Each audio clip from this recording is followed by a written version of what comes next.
ke năng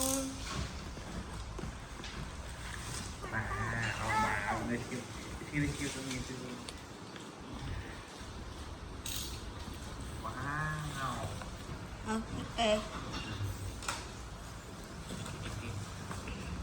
là giò nắng môn này và các bạn là nắng môn ăn một cái nắng môn ốp màu ăn một cái người kế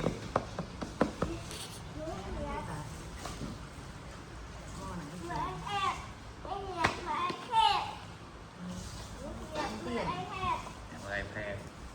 Okay, see you. See you. Bye bye.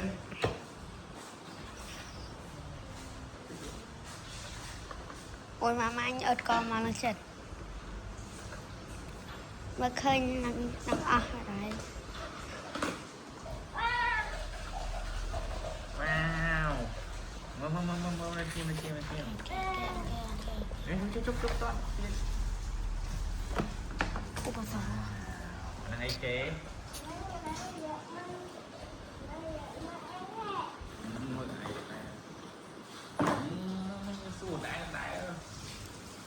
Em chiều là tham rạc tiền luôn ơi.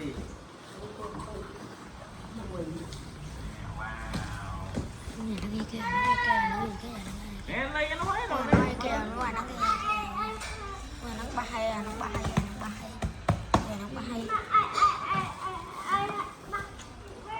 Nghe ở mặt đây. Hết ba chiếc mèo. Ở ba hay. Ồ, đừng lần bắn. nó ảnh Wow. Rồi thao ấy muối, thao ba muối. Áo lạnh muối. Mơ nhầm không? Rồi ớt.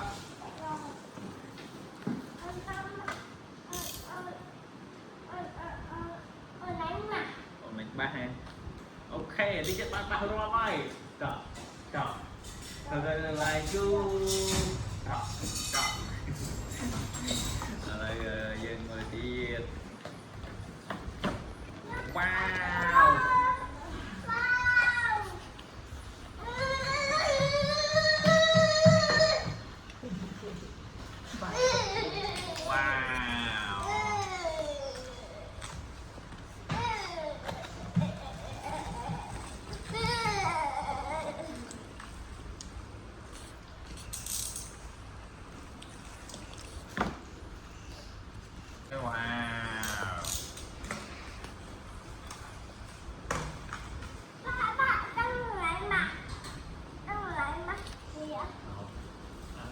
Rồi đây xuống nó lẹ bay nha.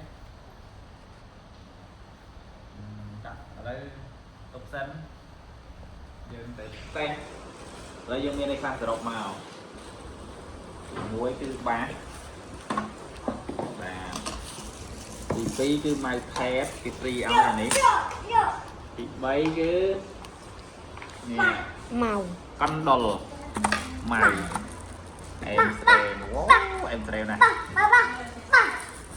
bình này rồi ok bye bye là bye bye bye bye